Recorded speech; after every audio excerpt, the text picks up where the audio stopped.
YouTuber formerly known as MasterBoris 8660 and making the Some of the Performer. Welcome to the channel. So today, I'm gonna talk about a little bit about the Mortal Kombat 1.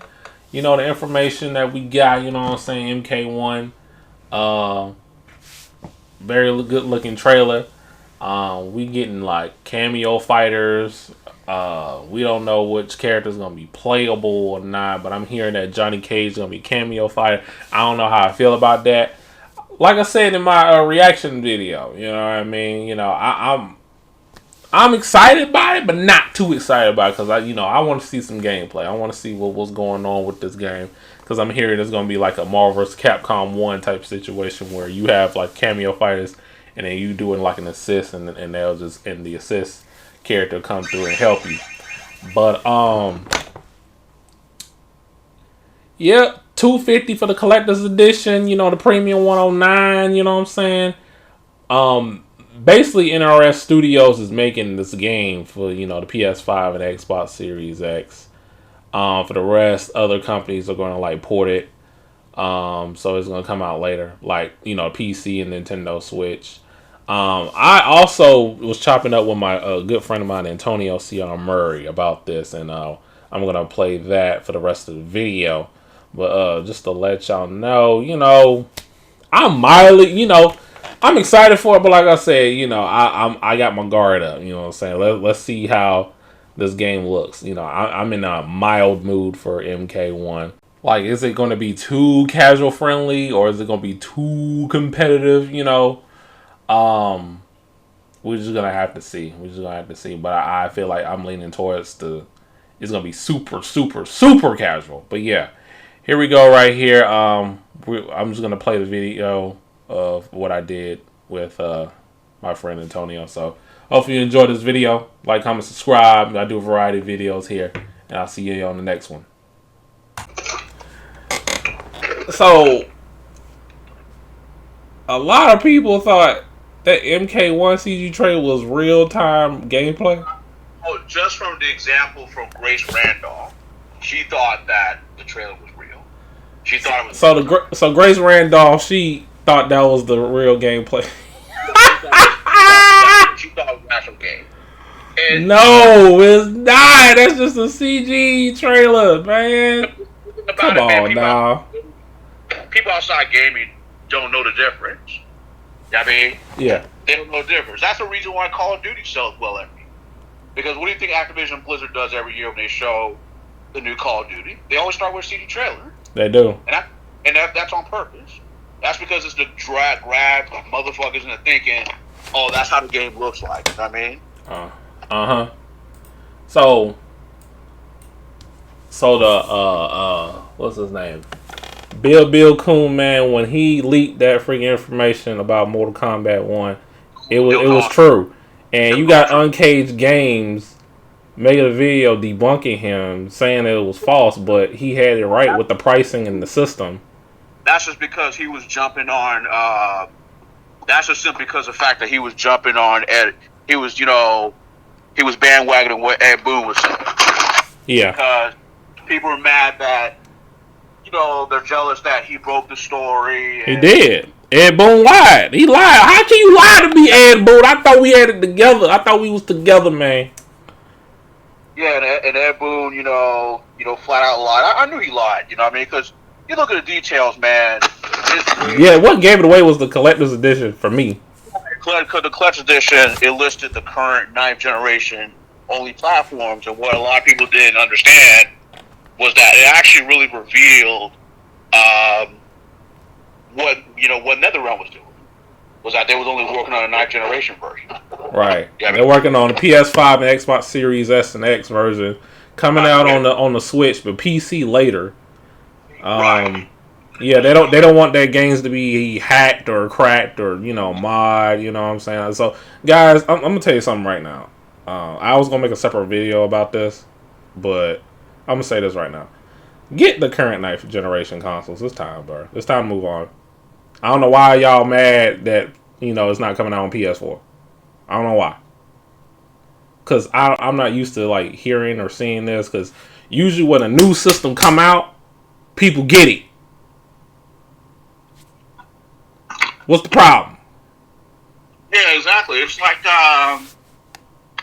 So They want to hold on to that freaking PS4. That man, you play this game on PS. This game is that your PS4 gonna be fried. yeah. That I shit gonna mean, be like, fried. yeah, Your yeah. processor gonna be fried. Right. So when the leaker gave the details, he broke the story. And when you look at the collector's edition, it said Xbox. It said PlayStation 5 and Xbox Series, and so that just confirmed to me, yeah, because if you knew anything about Midway's history, they've always developed on the highest tier platforms of the Right. time. They like to do that. They really Right like to do that. In the 1990s, it was arcade. They always only worked on arcade, right?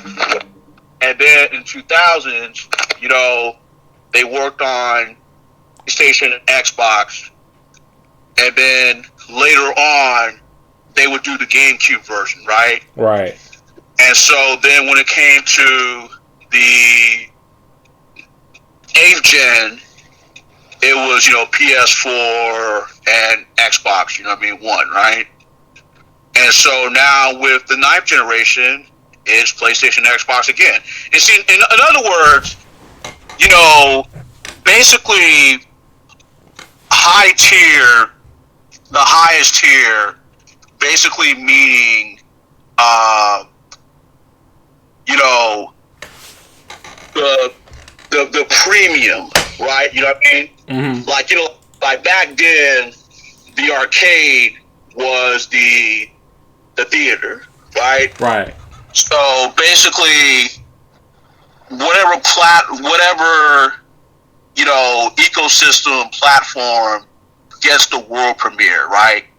Back in the 1990s, the world premiere was the arcade, and so and that shifted during the 5th generation. Saturn, PlayStation 64, right? And so by the 6th generation, Dreamcast, PS2, Right. GameCube, Xbox, Mm-hmm. those became the premium in America.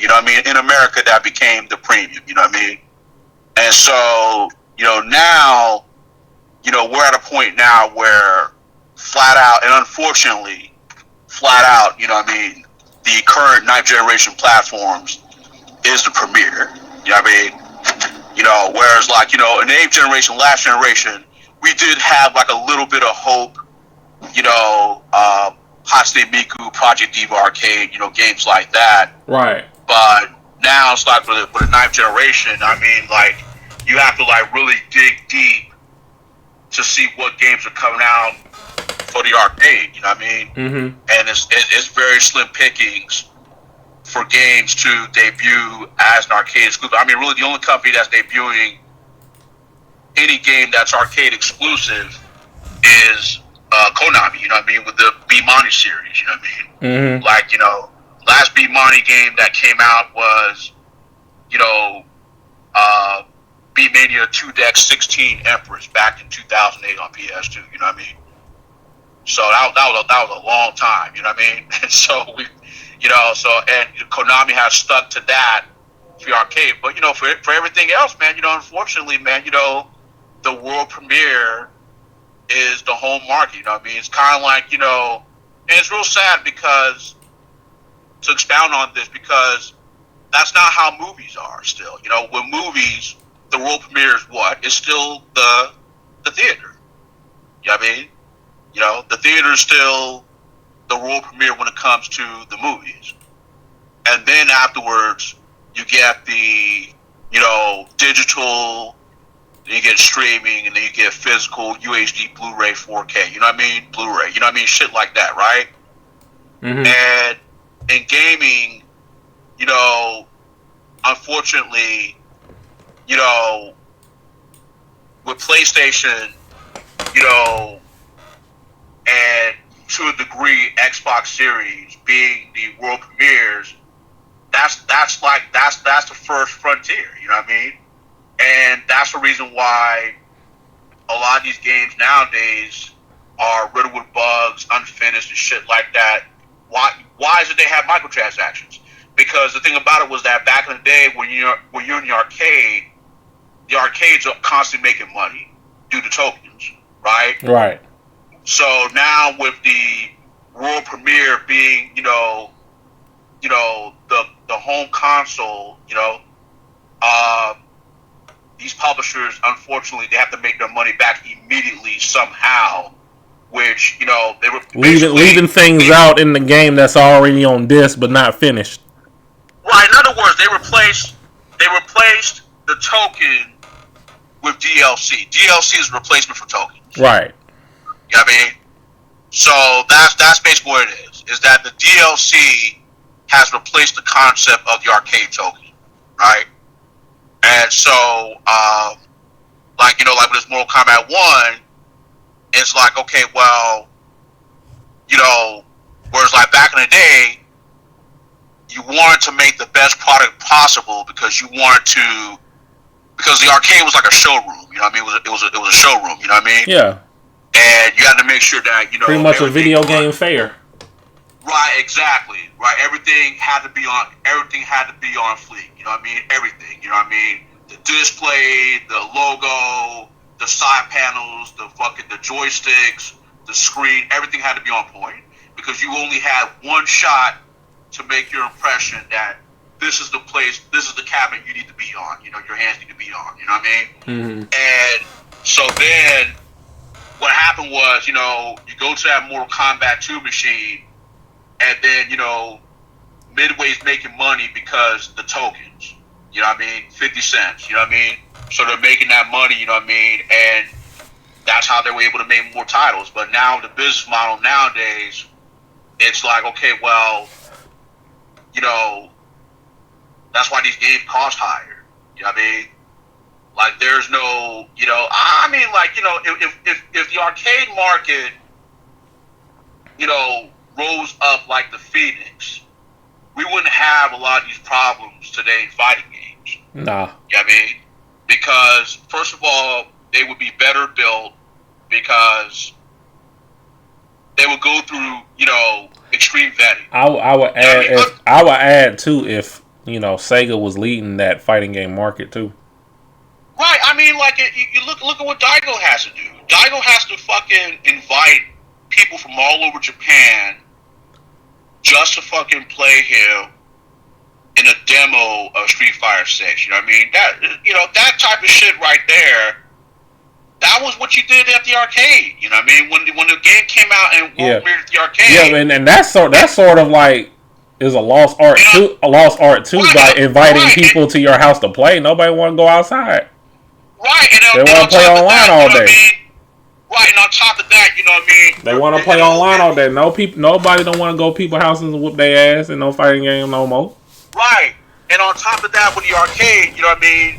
You're building, it's much easier to cultivate new talent because you always hear stories of people like, oh man, I was coming, I was walking from school one day and I saw this arcade center and I decided to go inside and I would get killed all the time, but then like after a while I got better, and now I'm a champion. You know what I mean? Right. You're not gonna get that story today. You're not gonna get that story today. You know what I mean? Like, because think about it's all about barrier of entry. It's all about barrier of entry. The barrier of entry for going to your arcade is just you walking in the building. That's the barrier of entry. Just show up. You know what I mean?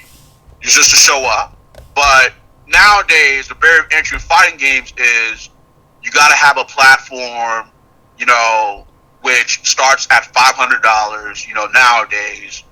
Then you got to buy the game, which is like 70-something bucks. And then you got to buy, the control. You know what I mean? Nobody wants to have this conversation. And online subscriptions.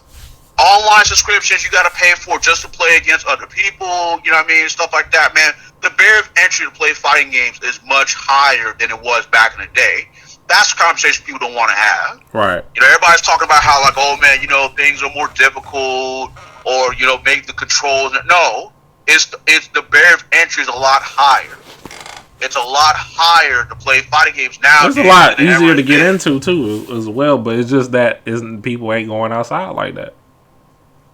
Right, exactly. So it's like, So that's a conversation that people don't want to have. They want to do online tournaments and all that, and you know. Right. I mean, like the only benefit to because to be fair, it depends on infrastructure. Now, I'm not saying this to say, well, the people need to hear this. That's why I'm recording. People need to hear this. The thing is that like with fighting games, one fighting game, but to be fair, this was due to the pandemic. Let's just get the points out the way. Now, the game I'm talking about is Virtua Fighter Esports, aka Virtua Fighter 5 Ultimate Showdown, right? And Beat Tribe was this past weekend. And, I gotta finish looking at that. Oh man, excellent tournament. You know what I mean? Got way more views. It was by far. Actually, I'm gonna look at it after I'm done with this. Yeah, it was by far the most popular thing going at Beat Tribe. At DreamHack Japan. You know what I mean? As far as like attendance and crowd. But the thing is that with and it was interesting how one of the commentators, he stated that, you noticed how, I remember he stated that, before Virtua Fighter 5, Virtua Fighter Esports came out, he stated that what the game did to Japan was that it gave other regions, it gave everybody in Japan a chance to play Virtua Fighter, right? Because he said, like, before, all the best players in Virtua Fighter history were usually from the Tokyo, Osaka area, right? Oh, okay. And that's because that's where all the arcades were. Yeah. Right? And, he's not lying, because this goes to how the way it was here in the United States, especially up until, like, 1996. Because the arcades started to decline in 1995, Right. But, even then, well into 2000s,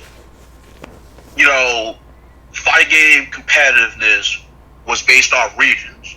Because it all depended on whether or not, you had an arcade or not. If you had an arcade, obviously you had a much lower barrier of entry to practice and get good and everything like that, right? Right. So if you had an arcade, you were good to go, right? And so like that's what that was, But like so he was saying how with Virtua Fighter Esports, he was saying how with VF Esports, he was saying how the game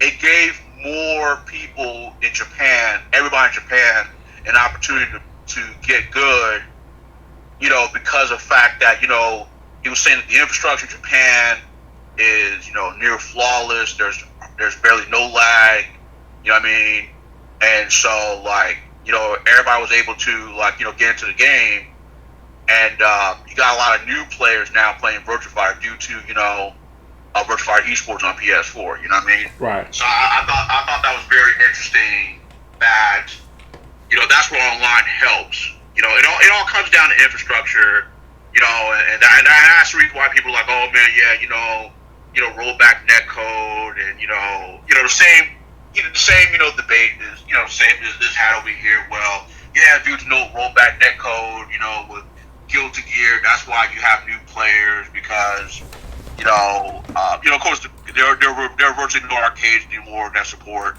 the genre, and so like, but people still want to play, and so like, with Guilty Gear Strive, that was like the first real breakthrough, fighting game online here in America, in which people was like, oh man, it works, and the game has cultivated new talent and stuff like that, and so like that's the effect that it had in Virtua Fighter as well. So people, you got dumbass people, spitting false narratives, like Eric's dumbass, talking about how like, oh yeah, Virtua Fighter, it's a quote unquote dad's game, you know what I mean? Yeah, the people in the top 8 at both Sega, Challenger Cup 2023 and at Evo Japan top 8, they were all below the age of 30. You know what I mean? Right. And that was due to, Virtua Fighter, esports, on PS4. So it's like, but yeah, overall, that's why, like with fighting games, that's what's hurting fighting games. It's just that the barrier of entry to fighting games is much higher than ever before. You know what I mean? I mean, just think about what you have to do in order to play the upcoming Mortal Kombat 1. You know what I mean? You gotta have a PS5. You know what I mean? You gotta have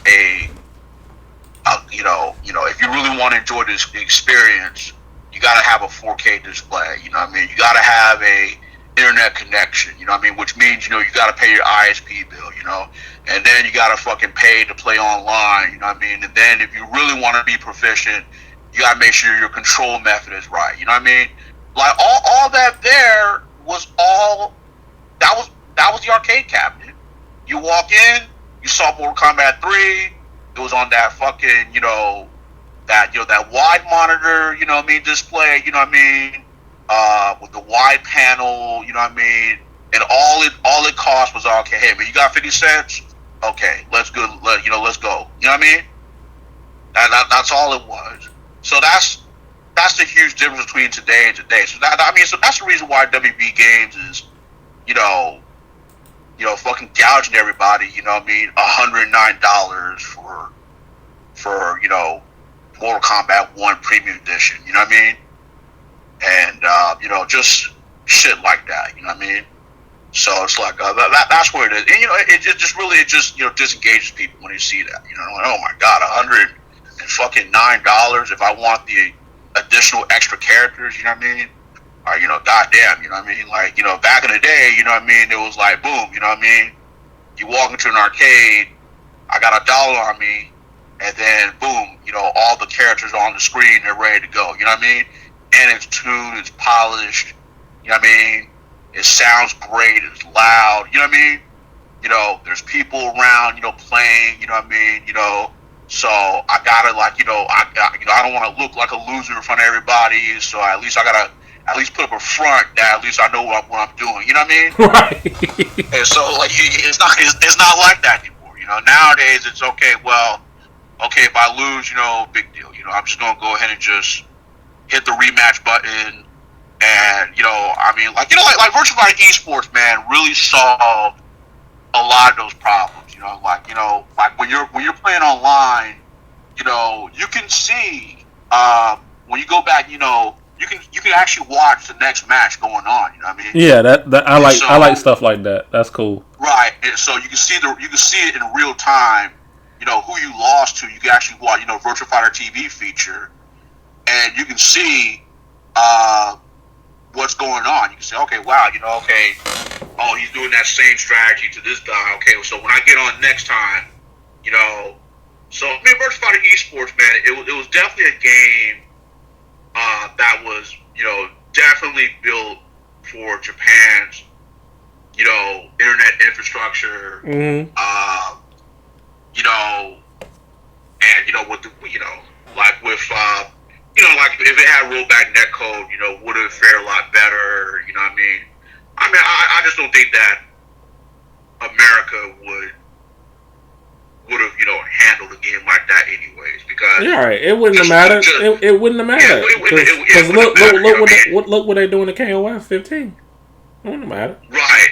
It wouldn't have mattered. You know what I mean? Like they dumb these games down so these motherfuckers over here can play. And now the excuse is ain't nobody playing KOF 15. It has rollback, so it wouldn't have mattered. Yeah, exactly. It's all like cat. you said, it has rollback. Right.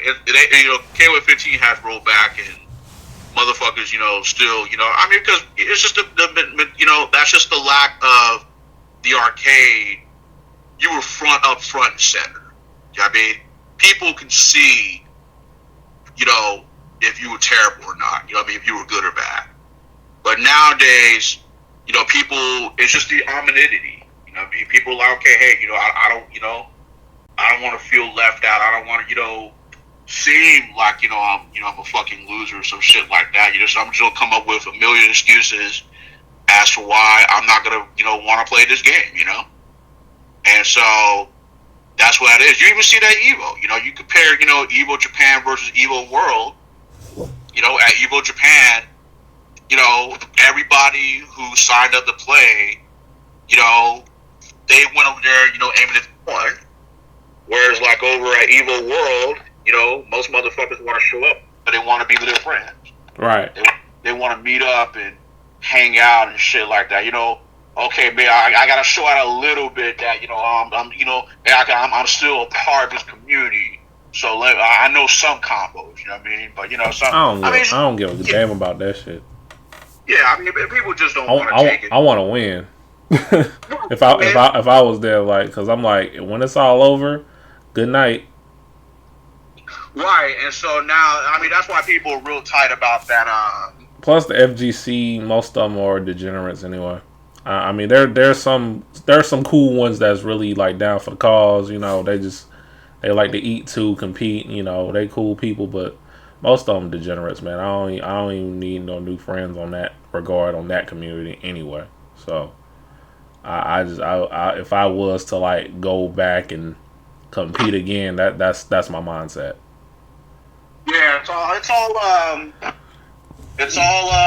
all janky nowadays, man. Everybody wants to, be in their own echo chamber. You know what I mean? Nobody, really wants to really compete, anymore. For the sake of winning, you know what I mean? You're just looking at, last year. It's always the moment. It's always the moment. The moment, right? The John Morant, you know what I mean? Right. Like, right. It's they rather have the moment, right? So that's what they rather have. They rather have the moment, And so they rather have that than winning a championship. You know what I mean? And so that's what they rather do. You know what I mean? So yeah. I mean, it's really something. You know what I mean?